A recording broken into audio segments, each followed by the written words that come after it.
Baik, selamat siang, selamat datang Bapak Ibu sekalian di workshop perkenalan program Innovation and Leadership Camp 2021. Saya Kak Rey di sini sebagai penyelenggara juga panitia dari Innovation and Leadership Camp 2021.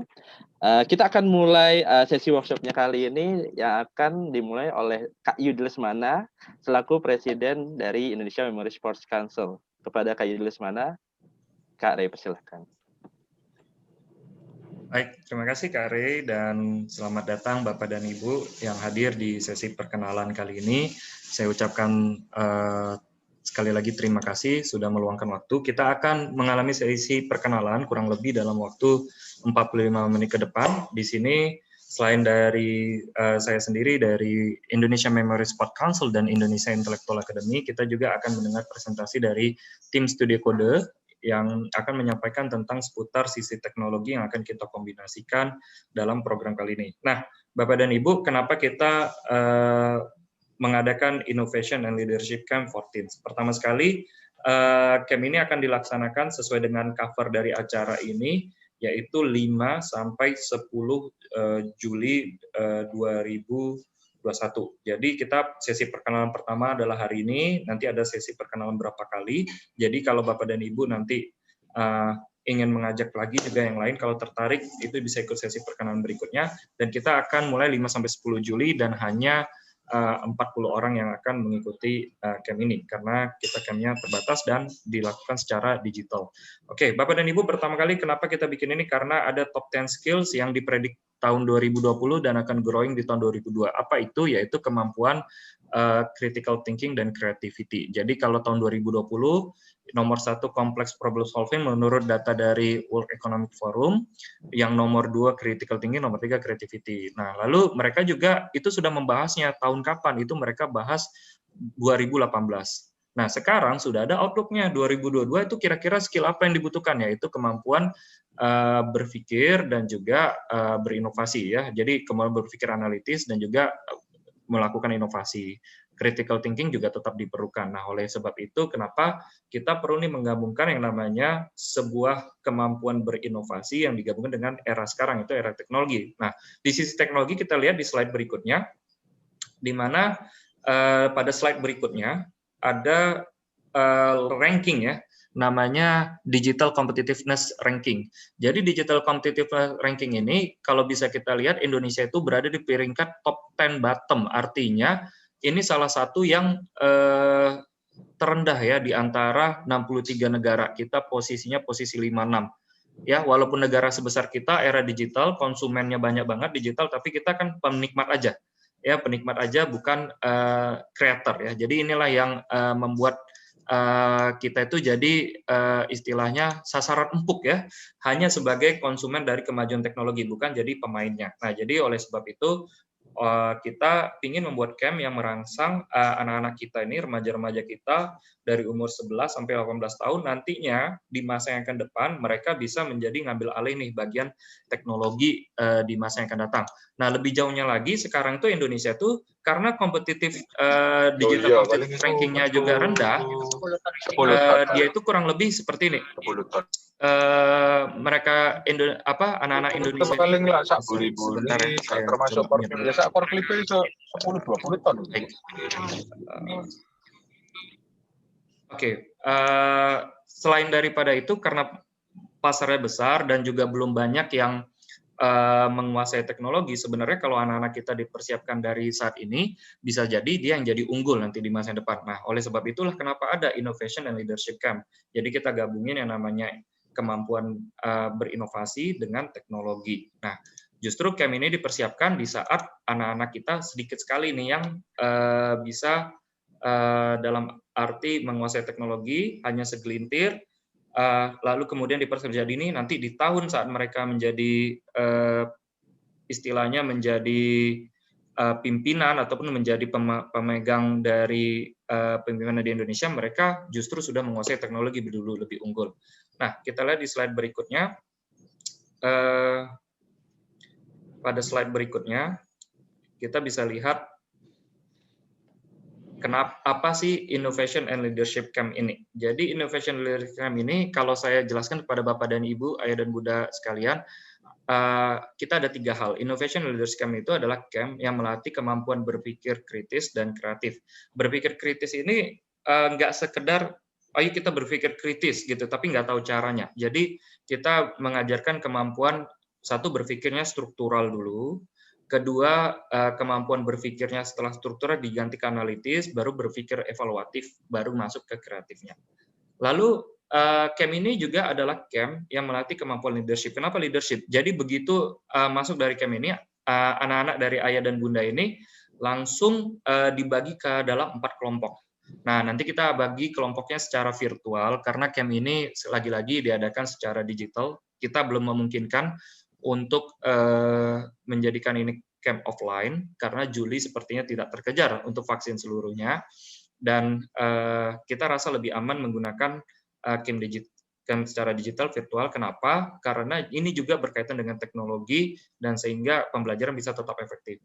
Dibagi atas kelompok, balik lagi dibagi atas 4 kelompok besar, lalu kemudian mereka akan bertarung ide di situ, bertarung ide. Kira-kira siapa sih yang idenya akan dipakai dan akan dibuatkan ajuan solusi teknologinya yang akan dibimbing oleh nanti rekan-rekan kita, teman-teman kita dari studi kode, dan nanti dari tim studi kode akan menjelaskan apa sih materinya. Di sisi lain berikutnya teknologi. Nah, ini teknologi ini adalah sesuatu yang kalau kita lihat teknologi ini yang akan tantangannya nih. Bagaimana ini dalam camp yang hanya 1 minggu ya, 6 hari, di mana site teknologinya akan ada dari 3 sampai 4 hari, anak-anak diminta untuk belajar dengan cepat di situ, dan juga secara intens dibimbing oleh trainer-trainer yang terbaik dari tim studi kode dan pastinya berpengalaman. Oleh sebab itu, kenapa kita bikin Innovation and Leadership Camp ini menjadi salah satu camp yang kita harapnya bisa menjawab tantangan di masa yang akan datang. Di slide berikutnya kita lihat, Bapak dan Ibu, kenapa sih harus ikut camp ini? Nah, jadi kenapa sih nggak harus ya? Nanti wajib lagi, nanti kalau wajib, kenapa sih sebaiknya ikut? Nah, jadi begini. Bapak dan Ibu, sekarang Indonesia kan eranya puncaknya digital. Udah di puncaknya banget gitu ya, di digital. Tapi kita bukan pemainnya, kita penikmatnya. Ya. Terus kemudian, orangnya masih sedikit yang menguasai teknologi. Ya, kelihatan banget beberapa usaha itu gugup ya, selama masa pandemi aja contohnya ya. Begitu usaha terswitch dari konvensional menjadi digital, apa yang terjadi? Banyak yang tutup ya, banyak yang nggak bisa bertahan. Kenapa? Karena belum siap untuk dengan yang namanya teknologi. Tapi kalau anak-anak kita dari sekarang punya digital literasinya bagus, udah punya konsep berpikirnya mengarah ke teknologi, digabung kemampuan berpikir kritisnya, kemampuan berinovasinya ya, dan kreativitasnya. Jangan salah, anak-anak sekarang kreatif banget ya. Jadi mereka tentunya bisa bikin sesuatu yang besar. Nah, oleh sebab itu camp ini menentukan 8 core kompetensi dulu Bapak dan Ibu. Nanti di menjelang akhir sesi ini Bapak dan Ibu boleh bertanya nih tentang camp ini, tentang detailnya lebih lanjut. Tapi secara garis besar ada 8 core kompetensi. Yang pertama leadership and delegation. Itulah kenapa dibagi dalam bentuk kelompok. Saat menentukan yang namanya juga ide apa yang akan dijalankan, mereka juga istilahnya butuh ya kemampuan untuk mengungkapkan pendapat dan juga memimpin dalam satu kelompok. Lalu kemudian ability to learn teknologi. Jadi kemampuan dia dalam menguasai teknologi, paham akan teknologi itu dilatih. Readiness to take action. Bayangin hanya 6 hari anak-anak kita dikasih camp, 2 hari masa bridging-nya, lalu di hari ketiga mereka itu udah siap-siap nih untuk ngambil langkahnya harus apa nih yang harus diselesaikan sampai ke hari ke-6. Di hari ke-6, selain daripada internal dari camp-nya, nanti ada juga beberapa partner yang expert yang akan mengevaluasi hasil pekerjaan mereka. Lalu critical and creative problem solving. Di sini kita akan memberikan beberapa problem yang dibawakan dalam camp yang diusahakan mereka akan mencoba menjawabnya. Lalu planning arrangement. Kalau gagal arrangement-nya dalam satu grup, ini kerjaan nggak selesai.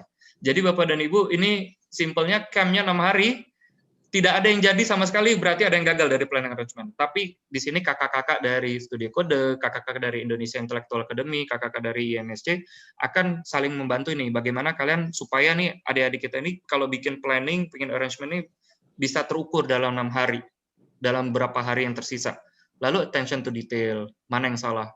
Kebayang kalau kita bicara teknologi, nanti dari Mbak Shirley dari Studi Kode atau Mas Imam yang menjelaskan salah ya beberapa ininya, istilahnya algoritmnya ya nggak jalan gitu ya, algoritmanya jalan. Nah di sini anak-anak dapat camp yang kombinasi. Saya rasa ini sangat jarang banget dan mungkin boleh dibilang kalau dalam 1 tahun ini Bapak dan Ibu saya research tidak ada camp yang seperti ini ya. Kalau campnya motivasi itu banyak Bapak dan Ibu, tapi yang bergaul dengan kemampuan berpikir kritis, kreatif dan teknologi yang digabungkan secara bersama itu hampir nggak ada di Indonesia. Kalau ada, ambilnya di luar, bootcamp MIT dan segala macam.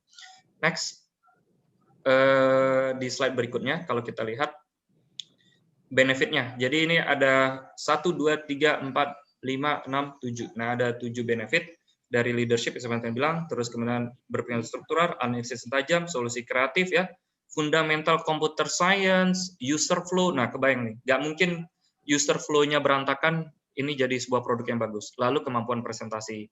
Walaupun mereka udah bikin hasil karyanya selama berapa hari sama teman-teman satu grupnya, terus mereka nggak bisa presentasi dengan baik juga, itu bukan apa ya, sangat disayangkan sekali ya. Nah, tujuan kita justru mereka bisa berpresentasi dengan baik. Nah, Bapak dan Ibu, di saat prosesi ini, anak-anak pun ada hal positifnya. Dia punya grup baru nih. Dia grup baru, teman baru yang sama-sama satu tujuan, yang paham bahwa masa depan itu yang punya kemampuan berpikir kritis yang baik, kemampuan inovasi yang baik, dan juga kemampuan teknologi yang baik nih. Teman-temannya udah dibangun nih dari sekarang. Kebayang kalau sampai berapa, 10 tahun lagi, 5 tahun, 10, 15, mereka ini masih dalam satu grup dan saling, apa yang namanya ya, satu visi, itu bisa bakal mereka justru jangan-jangan nanti mereka yang jadi pimpinan-pimpinan dari berbagai badan di Indonesia di tahun-tahun yang akan masa ke depan. Kita lagi berikutnya, kita lihat materinya. Di next slide-nya. Ini Bapak dan Ibu, session-nya udah dipilih, walaupun ini session utama kita bilang. Sebenarnya Bapak dan Ibu nanti camp-nya itu session utama jam 10 sampai jam 12, 13.15 sampai 15.15. Namun sebelum session jam 10 ya Bapak dan Ibu, sebelum session jam 10 itu ada sesi briefing dulu ya, ada sesi briefing. Jadi nanti anak-anak masuk dari 9.30 briefing ya, terus ice breaking, karena kan ini masa libur ya, 5 sampai 10 Juli ini nanti mungkin kurang gerak gitu ya, atau mereka istilahnya lagi masa apa dulu ya, pemanasan dulu, nanti bisa diambil dari sesi yang sebelum jam 10.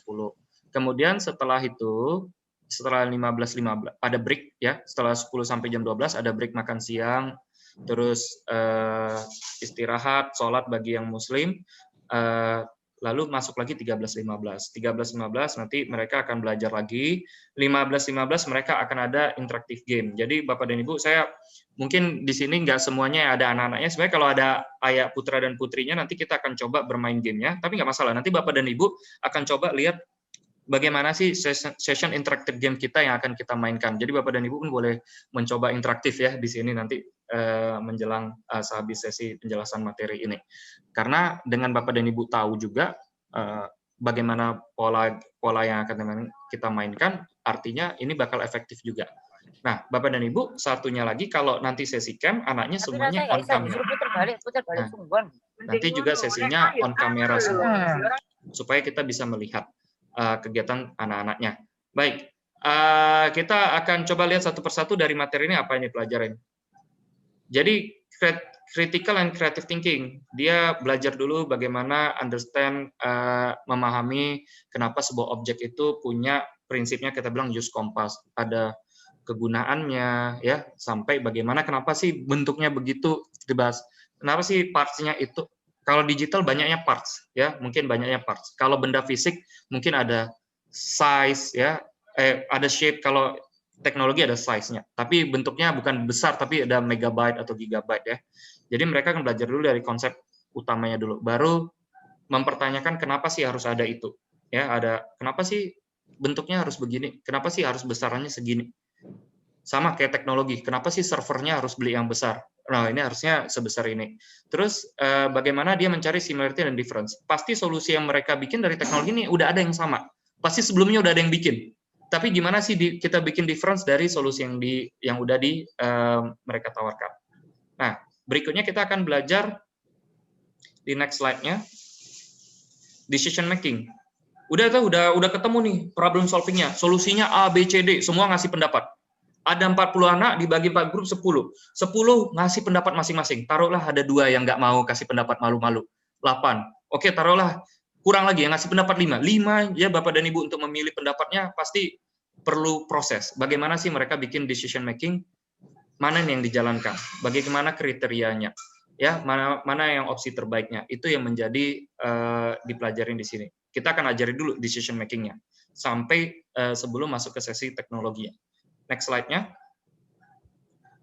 Baru mereka belajar juga bagaimana membuat sebuah kreativitas dari yang namanya random object. Random object itu bisa objek yang digital gitu ya, ataupun tools part-part yang dimainkan di dalam teknologi yang mau mereka pakai. Bagaimana ini bisa menjadi solusi yang kreatif dan menarik untuk si user. Dan 3 sesi tadi difasilitasi dari tim Indonesia Intellectual Academy. Next.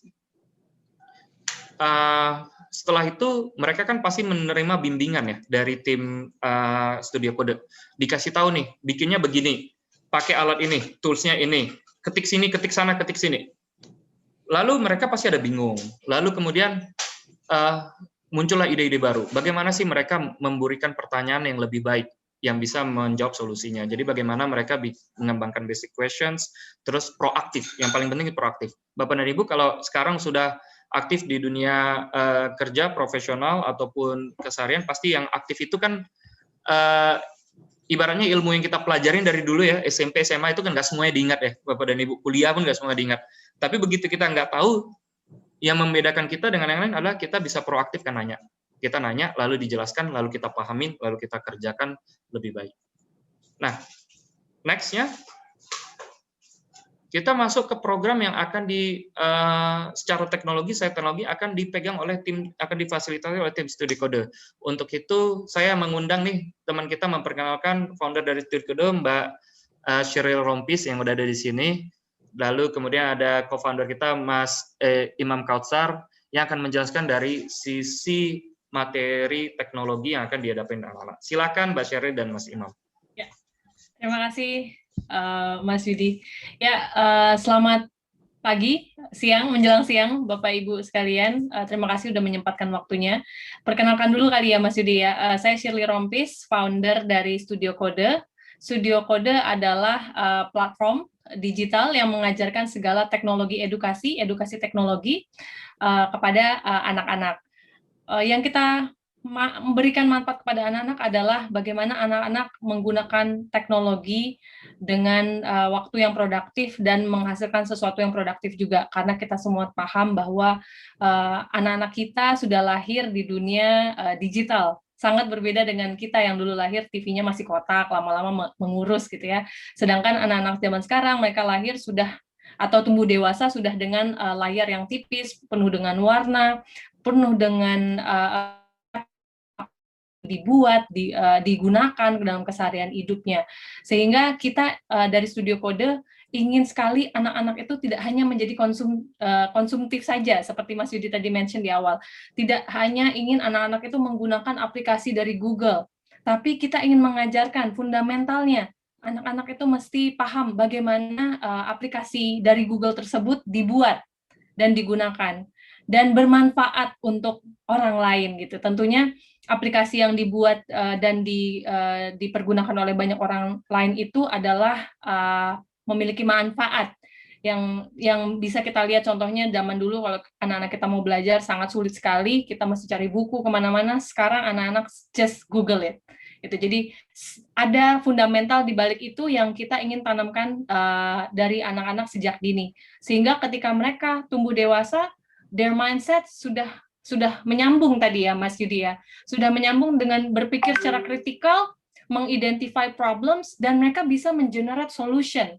Jadi kita tidak hanya ingin mereka mengkonsumsi solusinya, tapi we have to dig their knowledge untuk bisa menghasilkan solusi dari problems yang ada di market. Nah, di Innovation Camp dan Leadership Camp ini, anak-anak muda itu yang kita ingin tumbuhkan di Indonesia. Semakin banyak lagi anak-anak muda yang tidak hanya mengkonsumsi dari luar, tapi mereka bisa melihat seluruh problematika dalam kehidupan dan ditransfer menjadi satu solusi yang mempermudah kehidupan orang lain juga gitu. Jadi penuh living with purpose gitu ya. Itu juga yang kita ingin tanamkan, tidak hanya belajar teknologi, tapi mereka juga memahami what's the purpose to use this technology. Mungkin sekian aja dari Studio Kode, sedikit introduction-nya. Tentunya ibu-ibu dan bapak-bapak ingin sekali tahu belajar teknologi itu seperti apa ya? Apakah main game bareng gitu ya? Kan sering sekali itu. Apakah main Roblox bareng? Ataukah nonton YouTube bareng disebut dengan belajar teknologi? Tentunya tidak. Ibu-ibu jangan khawatir, kita nggak suruh anak-anak untuk nonton YouTube bareng. Tapi kita akan mengajarkan mereka bagaimana menggunakan teknologi dengan baik, dengan safety, dengan aman. Itu juga sangat penting ya, karena anak-anak zaman sekarang sudah terekspos dengan teknologi sangat mudah. Kita ingin mereka tahu apa yang safe, apa yang tidak safe. Nah, kemudian selanjutnya rekan saya, Mas Imam Kautsar, akan menjelaskan lebih dalam lagi apa yang akan kita pelajari secara teknis, apa yang akan diajarkan ke anak-anak dan apa yang akan dideliver oleh anak-anak. Menurut saya itu yang sangat penting. Zaman sekarang anak-anak itu harus bisa praktikal dalam kehidupan mereka, jadi tidak hanya belajar teori saja, tapi practically mereka harus tahu bagaimana menggunakan itu dalam kehidupannya sehari-hari. Bagaimana itu bisa digunakan, bagaimana itu bisa bermanfaat. Ya, Mas Imam Kautsar, selanjutnya boleh langsung dijelaskan kepada Bapak Ibu sekalian dengan program Scratch Programming dan Android Builder yang akan kita laksanakan nantinya. Oke, terima kasih Ms. Shirley. Terima kasih juga Mas Yudi. Sekarang saya akan melanjutkan untuk bagian Scratch Programming Learning Outcomes atau tujuan dari belajar Scratch Programming. Nah, sebelumnya saya mau menyambung yang dikatakan oleh Mas Yudi tadi. Jadi betul bahwa di saat ini dan untuk beberapa tahun ke depan, bahwa demand dari pekerjaan dan skill yang dibutuhkan adalah, kalau saya baca di research dari pemerintah Jepang, saat ini adalah super smart society. Yang dibutuhkan adalah seperti IoT, Big Data, kemudian juga Artificial Intelligence. Nah, di sini kami akan memberikan ilmu untuk bagaimana bagian dari, let's say, ke arah tersebut, mempelajari teknologi tersebut. Dan juga tadi disebutkan bahwa beberapa pekerjaan yang akan emerging atau tumbuh dan juga beberapa pekerjaan yang menurun. Contohnya misalnya kalau disebutkan dari research dari World Economic Forum, bahwa accounting akan menurun, kemudian juga IT services akan meningkat, data analysis dan scientist akan meningkat. Nah, di sini kami akan memberikan persiapan untuk anak-anak supaya bisa menguasai zaman pada saat nanti anak-anak sudah harus bekerja dan mengaktualisasikan diri. Nah, itu pertama dengan menggunakan tools yang namanya Scratch. Itu one of the best, atau bukan one of the best, the best university in the world, MIT. Kita menggunakan tools mereka untuk memberikan pengetahuan bagaimana cara mengenalkan diri dari tim anak-anak tersebut dengan menggunakan animasi project, dan juga di situ anak-anak diharapkan mengasah aktivitasnya dan juga kerjasama dengan tim membernya dalam membuat introduction dari tim tersebut. Jadi kalau misalnya zaman dulu atau let's say zaman masih belum digital, untuk introduction mungkin masih berupa physical dan juga hanya bicara saja. Nah, tapi dengan innovation dan leadership camps ini, anak-anak dipaksa untuk membuat introduction timnya dengan menggunakan teknologi Scratch Programming. Dan juga di sini anak-anak harus mengerti algoritma dari suatu coding. Nah, di sini kami juga menggunakan referensi yang ada, contohnya seperti di buku ini. Saya nggak tahu kelihatan atau enggak nih. Nggak kelihatan ya. Sebentar saya matikan dulu ininya. Apa namanya? Virtual background-nya. Sebentar, nama virtual background-nya. Oke.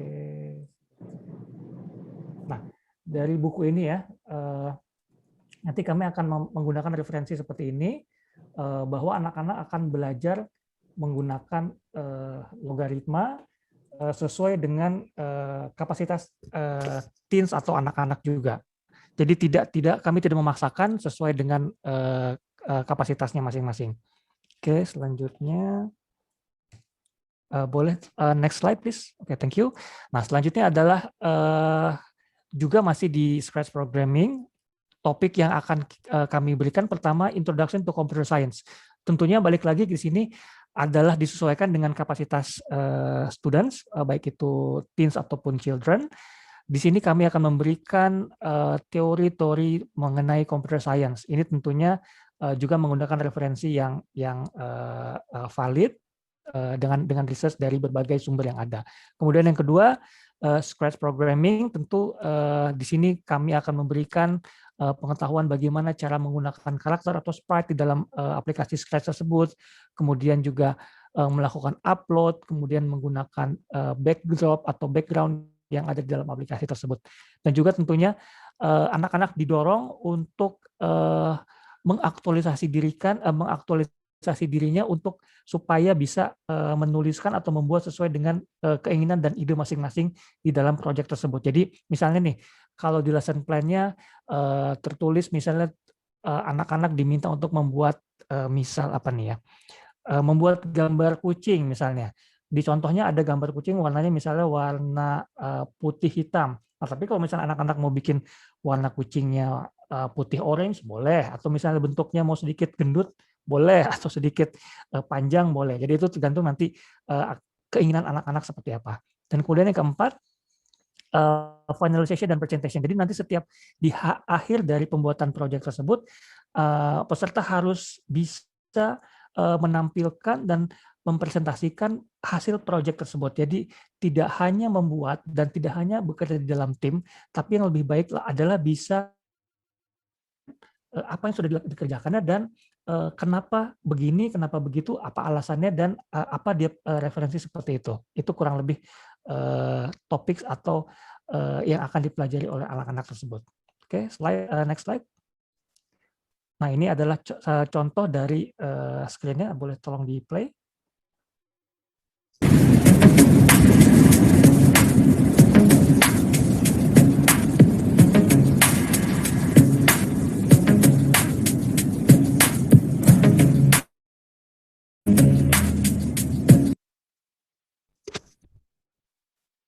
Oke, nah itu adalah salah satu contoh dari nanti introduction dengan menggunakan Scratch programming. Nah, nanti mungkin kalau misalnya anak-anak akan membuat sedikit berbeda dari contoh, ya nggak masalah. Jadi itu tergantung dari nanti kreativitas dan keinginan masing-masing anak-anak, asalkan mereka mampu untuk mengaktualisasikan dari tujuan masing-masing kelompok tersebut.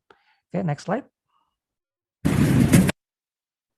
Nah, kemudian yang program selanjutnya adalah Android Builders dengan objektif atau learning outcomes-nya. Pertama, mempelajari fundamental ilmu komputer. Jadi nanti anak-anak akan diberikan info bagaimana ilmu komputer itu mulai dari teori dari zero sampai juga nanti final seperti apa. Dan kemudian yang kedua, create application using App Inventor Programming. Nah, ini lagi-lagi kita menggunakan tools atau alat yang diproduksi oleh MIT dengan nama App Inventor atau MIT App Inventor khusus untuk Android Builders. Dan juga kita akan encourage creativity during the lesson. Jadi kalau misalnya tadi sama seperti yang Scratch, kalau anak-anak ada keinginan untuk membuat suatu hal yang sesuai dengan yang mereka inginkan, kita akan dorong mereka dan bimbing supaya mereka bisa menjadikan atau melaksanakan apa yang keinginan tersebut. Contoh nih, misalnya kalau di contohnya menjelaskan atau akan membuat mengenai about us. Kalau misalnya ternyata nanti anak-anak mau bikin fotonya, let's say dengan mode gambar hitam putih, atau misalnya warna, atau misalnya background-nya mau warna biru, atau warna hijau, atau merah, atau apapun, nah kita akan membimbing supaya sesuai dengan keinginan anak-anak tersebut. Dan juga yang keempat, deliver Android application. Jadi nanti di akhir dari project ini, anak-anak dapat menghasilkan atau membuat Android application yang benar-benar bisa dipakai di handphone mereka masing-masing. Jadi bukan cuma file presentation, tapi memang berupa bentuk aplikasi Android. Oke, next slide. Nah, ini adalah contoh dari, kalau kita lihat di sisi kanan, ini adalah contoh dari block coding untuk Android application. Jadi pertama kita akan menjelaskan bagaimana Android programming itu seperti apa, kemudian juga membuat splash screen kalau Bapak dan Ibu suka buka aplikasi mobile. Contohnya kalau buka aplikasi Gojek, splash screen itu adalah yang pertama kali muncul. Jadi contohnya mungkin ada yang bergambar putar-putar atau mungkin hanya one time shot. Dan kemudian yang selanjutnya adalah make home screen. Kalau Bapak dan Ibu melihat di aplikasi Gojek, home screen itu yang ada gambar apa namanya, GoRide, GoCar dan kawan-kawan itu. Selanjutnya yang keempat, make about a creator screen. Jadi di sini anak-anak diminta akan membuat bagaimana atau siapa saja yang membuat dari aplikasi tersebut. Dan selanjutnya adalah create a user flow for final project. Jadi di sini nanti menggunakan tools mulai dari pertama user flow-nya sampai dengan yang terakhir, dan yang kelima adalah finalization dan presentation. Nah, lagi-lagi sama seperti yang sebelumnya, di akhir project yang ini anak-anak harus memberikan presentasi dan penjelasan terhadap apa yang dibuatnya dan menggunakan referensi apa saja. Nah, jadi pola berpikir research dan praktikal sudah kita ajarkan dan kita tanamkan sejak dini. Jadi nanti kalau begitu sudah anak-anak masuk ke dunia kerja atau mulai dari kuliah, itu tidak kaget lagi. Jadi sudah terbiasa dengan pola seperti ini. Oke, silakan selanjutnya. Nah, ini adalah contoh dari screenshot dari aplikasi App Inventor. Jadi ada bagian-bagian yang untuk membuat aplikasinya dan bagian final preview di tengah tersebut. Kalau Bapak Ibu bisa lihat, di tengah tersebut adalah tampilan berupa blank screen untuk aplikasi mobile Android. Nah, sedangkan yang sebelah kanan dan sebelah kirinya nanti adalah fitur-fitur yang akan bisa membuat di dalam aplikasi App Android Builder tersebut. Oke, silakan. Oke, silakan kami kembalikan. Terima kasih. Baik, thank you Mas Ikat dan Mbak Shirley ya. Nah, jadi Bapak dan Ibu kalau Mas Imam Kautsar itu disingkatnya Mas Ikat gitu ya. Nah, jadi tadi dari sisi teknologinya mereka sudah belajar ya beberapa fundamental dan user flow-nya. Yang pasti Bapak dan Ibu nggak mungkin jadi satu apps yang udah langsung solutif semuanya ya. Karena kalau Bapak dan Ibu seandainya sudah bergerak di bidang teknologi sebelumnya, kita sendiri dari Indonesia Intellectual Academy bikin beberapa edutech, edu software, yaitu takes time kayak 6 bulan, 1 tahun dalam menyelesaikan beta testingnya. Tapi di sini yang pertama kali yang paling penting adalah user flow-nya dulu mereka sudah bisa tetapkan. Nanti mereka bisa juga lanjutin eksekusinya dengan time frame yang mereka tentukan bersama dengan mentornya. Nah, tentunya ada beberapa site teknologi yang sudah dikuasai seperti yang Mas Imam tadi jelaskan dan Mbak Shirley sampaikan. Nah, paling pentingnya lagi saat mereka ingin selebih dari itu, begitu merekanya sudah mau menentukan teknologinya apa ya, terus mau pakai tampilan seperti apa, mereka harus tahu apa yang mau ditampilkan, bentuknya seperti apa dan tentang apa. Nah, di sini mereka akan lakukan analisis SWOT dulu, baru kemudian mereka nanti akan melihat jika ini nanti suatu saat dieksekusi, kira-kira ini bakal bagus nggak sih, bakal menguntungkan nggak. Makanya di sesi terakhir ada namanya expert partners evaluation by expert. Jadi Bapak dan Ibu sebelum acara ini 2 bulan 3 bulan sebelumnya kita mengundang beberapa expert dalam bidang digital ya. Salah satunya ada juga Chief Strategic Officer-nya Bluebird yang lama di bidang teknologi dan mereka berkecimpung dalam yang namanya IT system. Bahkan sekelas mereka aja menciptakan My8-nya Bluebird itu udah paling cepat itu 8 bulan. Butuh 8 bulan, tapi konsep scratch-nya, nah ini yang perlu ditanamkan sejak sekarang.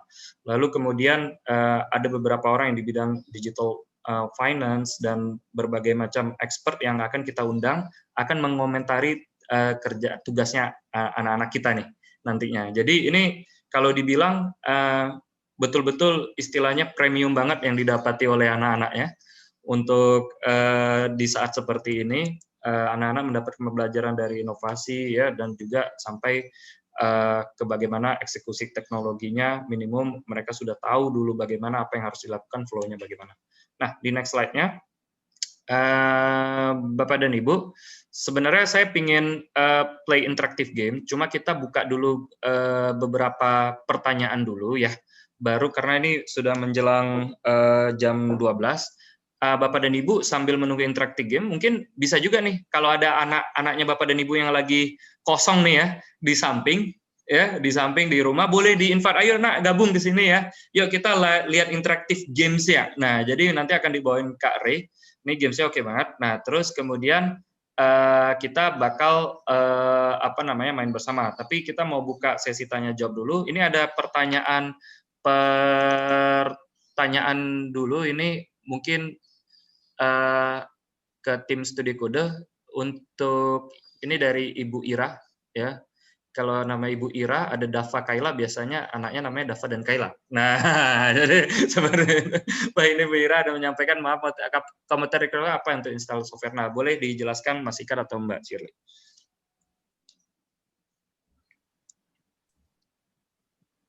Ya. Oke, mungkin saya bantu ya, Mr. Ikat. Ibu Ira ya, untuk aplikasi membuat software kita memakai MIT Inventor dan Scratch, yang dimana aplikasi tersebut dapat diakses melalui web browser. Web browser yang bisa digunakan seperti Chrome browser ataupun Safari ya kalau menggunakan MacBook. Jadi tidak perlu menginstal aplikasi untuk melakukan sesi codingnya. Namun tadi Ibu juga bertanya apakah hanya harus punya HP Android. Tentunya tidak, Bu. Jangan sampai investasi belajar jadi investasi beli handphone gitu ya. Tentunya tidak. Jadi kalau di MIT Inventor ataupun di dunia teknologi membuat aplikasi Android, kita memiliki yang namanya emulator.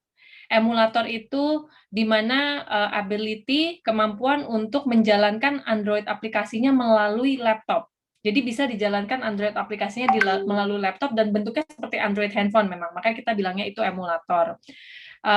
Jadi jawabannya tetap bisa ya Bu melalui MIT Inventor aplikasi tersebut.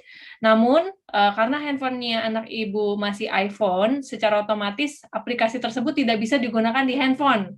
Nah, kekurangannya seperti itu saja. Jadi aplikasinya tetap bisa di-deliver melalui emulator yang terlihat di layar komputernya, namun belum bisa diinstal di HP anaknya, karena HP-nya memiliki environment yang berbeda, yaitu Apple ya. Apple iPhone, bukan Android dari Google. Semoga menjawab, Ibu. Kalau masih ada pertanyaan lagi, boleh langsung disampaikan. Oke, baik. Sambil jalan, karena jam 12 juga, boleh dikembali ke slide lagi.